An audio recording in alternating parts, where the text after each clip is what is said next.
अस्सलामुअलैकुम नाज़रीन, मैं असगर अली आपको हेल्थी लाइफ में खुशामदीद कहता हूँ। आज का मेरा मौजू है गले की ख़राबी के हवाले से कि बाज़ लोगों बड़ों में और बच्चों में यकसा एक मर्ज़ पाया जाता है कि गले से घड़ घड़ की आवाज़ आती है, बलगम की बहुत ज़्यादा शिकायत होती है, सांस लेने में दुश्वारी पेश आती है।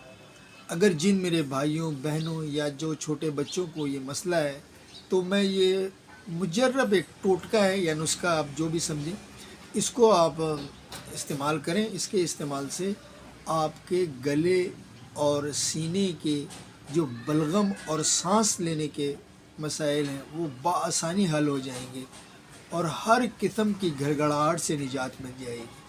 तो ये देख लें, सबसे पहले आप लें 40 ग्राम ये अलसी के बीज हो गए, ये 40 ग्राम ले लें अलसी के बीज, और वही दाना ले लें आप कोई 10 ग्राम। इसको मिक्स करके इसका सफ़ूफ बना लें पीस के, और इसको आप शहद के साथ चम्मच का चौथाई हिस्सा लें। इंशाल्लाह 4 दिन के इस्तेमाल से आपके गले के तमाम मसाइल हल हो जाएंगे और बलगम की शिकायत भी हमेशा के लिए ख़त्म हो जाएगी। अगर मेरी ये वीडियो आपको पसंद आए तो मेरे channel healthy life with Asgar Ali को लाइक करें, सब्सक्राइब करें, लाइक करें, सब्सक्राइब करें। अस्सलाम वालेकुम।